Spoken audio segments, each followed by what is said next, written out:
Senhor, mas te dou a minha vida. É tudo que tenho, recebe o meu nada, refaz a morada. Irmãs, graça e paz a cada um de vocês. Sejam todos muito bem-vindos a esse nosso canal de partilha e meditação da Palavra de Deus. E assim, então, hoje, nesse dia 12 de junho de 2017, celebramos com toda a igreja na segunda-feira da 10ª semana do Tempo Comum. E convido, então, você a tomar comigo a Palavra de Deus, o Evangelho de São Mateus, capítulo 5, versículos de 1 a 12a, que vai nos falar o seguinte. Naquele tempo, vendo as multidões, Jesus subiu a montanha e sentou-se. Os discípulos aproximaram-se e ele começou a ensinar. Felizes os pobres no espírito, porque deles é o reino dos céus. Felizes os que choram, porque serão consolados. Felizes os mansos, porque receberão a terra em herança. Felizes os que têm fome e sede de justiça, porque serão saciados. Felizes os misericordiosos, porque alcançarão misericórdia. Felizes os puros no coração, porque verão a Deus. Felizes os que promovem a paz, porque serão chamados filhos de Deus. Felizes os perseguidos por causa da justiça, porque deles é o reino dos céus. Felizes sois vós quando vos injuriarem e perseguirem, e mentindo disserem todo mal contra vós por causa de mim. Alegrai-vos e exultai, porque é grande a vossa recompensa nos céus. Palavra da salvação. Glória a vós, Senhor. Estimados irmãos e irmãs, estamos então hoje celebrando junto à igreja a 10ª semana do Tempo Comum e somos então enriquecidos com o Evangelho de São Mateus e de maneira especial nesse capítulo 5º, reconhecido e intitulado então como Sermão da Montanha. Esse tema então vai adentrar no capítulo 6 e 7 também, mas é interessante a gente compreender o sentido de que Mateus então traz toda essa reflexão para nós.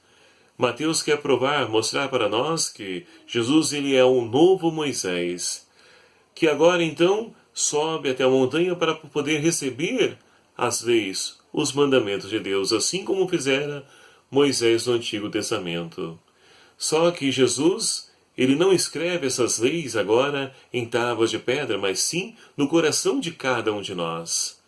Esse, então, é o local onde deve estar escrito os mandamentos do Senhor, para que assim, meus queridos amados irmãos, possamos, então, deixar-nos guiar por essa palavra, por esses caminhos a qual o Senhor nos apresenta. E assim, então, o discurso da bem-aventurança, ele inicia dizendo que felizes os pobres no espírito, porque deles é o reino de Deus. Meu amado e minha amada, pobre em espírito é aquela pessoa que não se prende às coisas materiais, mas que confia plenamente em Deus. A sua confiança está em Deus, somente dele. Por isso, então, eles vão acolher, receber o reino dos céus, porque ele pertence, porque desde já começaram a construir esse céu no hoje da sua vida, no hoje da nossa história. E seguindo então, São Mateus vai nos trazer que felizes os que choram, porque serão consolados. Meu amado e minha amada, diante da dor, do sofrimento, dos marginalizados, excluídos, quantas pessoas têm chorado por sentir impotentes diante de toda situação a qual estão vivendo? E é Deus, então, que vem ao auxílio e socorro. É Deus que vem, então, enxugar as lágrimas de cada um desses seus filhos amados, que, então, se abrem à ternura, ao amor misericordioso de Deus. Então, serão consolados por Deus. E aqui abram pequenos parênteses para que a gente possa, então, mergulhar na primeira leitura de hoje, extraído aí do início da segunda carta de São Paulo aos Coríntios. É interessante nós percebemos então que o que está por trás do contexto dessa carta é justamente a comunidade difícil, a qual Paulo então ali fundou, instruiu nos caminhos do Senhor, deixou-lhes o evangelho da vida para que eles pudessem então deixar-se nortear Mas o que aconteceu? Muitos se voltaram contra Paulo. E ali então houve um grande cisma dentro da comunidade coríntia. E é interessante que Paulo, diante desse fato, ele então vai adiante, ele não para, não fica perdendo tempo com aqueles que não querem acolher a boa nova do reino.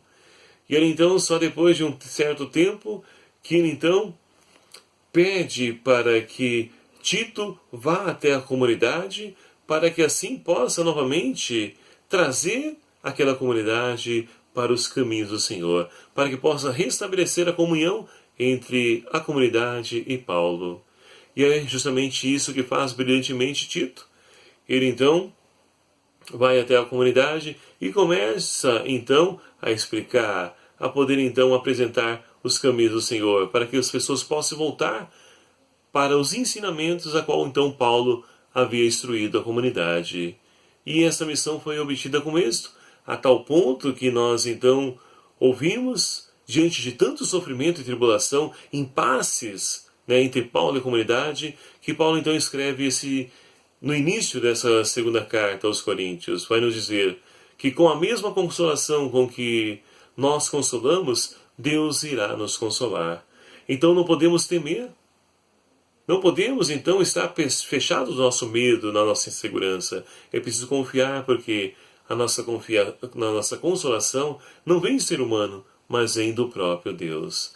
E assim, então, Paulo faz essa experiência de ser consolado pelo próprio Deus diante de tudo aquilo que lhe trazia inquietação diante dos fatos ocorridos entre ele e a comunidade do Coríntios. E assim, meu amado e minha amada, nós somos então convidados a provar e ver quão suave é o Senhor, porque o seu fardo é leve, seu jugo não é pesado, o seu fardo é leve, e é Ele que nos ajuda, é Ele que nos sustenta na nossa caminhada de fé. Então eu preciso confiar plenamente nesse Deus, para que Ele então não nos abandone, mas permaneça firme e sempre caminhando à nossa frente. E assim então nós poderemos retomar para o Evangelho de hoje, das bem-aventuranças. E aí segue o Evangelho, Jesus vai dizer: felizes os que têm fome e sede de justiça, como já havia falado. Felizes os misericordiosos, porque alcançarão misericórdia. Aquele que age misericórdia também, ele experimenta a misericórdia de Deus. Então é essa experiência que o discípulo do Senhor é chamado a fazer, para que assim então, mesmo diante da perseguição, por causa da justiça, nós poderemos então acolher o reino dos céus. Felizes sois vós quando vos injuriarem, perseguirem por causa do meu nome. Alegrai-vos e exultai, porque será grande a vossa recompensa nos céus. Meus irmãos e minhas irmãs, não podemos então esperar recompensa aqui na terra. Deus nos ensina a viver a gratuidade, a não cobrar nada de ninguém. De graça recebeste, de graça deveis dar. Então é esse o caminho que nós devemos trilhar, para que assim o Senhor da Messe possa nos conduzir sempre nos seus caminhos, trilhando sempre verdes pastagens, porque é esse o grande banquete ao qual o Senhor preparou, reservou para cada um de nós, seus amados filhos. E que nós possamos então deixar-nos conduzir pela ação do Espírito Santo, para que assim, vencendo então todas as inquietações da nossa vida, possamos mergulhar no amor infinito e misericordioso no nosso Deus, que nos apresenta as bem-aventuranças como caminho de vida, como caminho de felicidade. Que o Espírito Santo de Deus então nos conduza e nos ajude a sermos protagonistas de uma nova história, colocando em prática todos os ensinamentos da palavra do Senhor. Louvado seja o nome do nosso Senhor Jesus Cristo, para sempre seja louvado. E muito obrigado, meu amado e minha amada, você que já se inscreveu no meu canal. Deus te abençoe. Você que não se inscreveu ainda, não perca a oportunidade, clique aqui em inscrever-se, no botão aí vermelhinho, e você então receberá aí as notificações. É claro, para isso precisa clicar também no sininho, para receber as notificações dos vídeos que eu vou postando no decorrer da semana. Então, meu amado e minha amada, que Deus então te abençoe, te fortaleça na sua caminhada de fé. Ele que é um Deus todo-poderoso, que é o Pai, Filho e o Espírito Santo. Amém. Que a graça do Senhor permaneça em vossos corações. E até a próxima, se o Senhor assim nos permitir.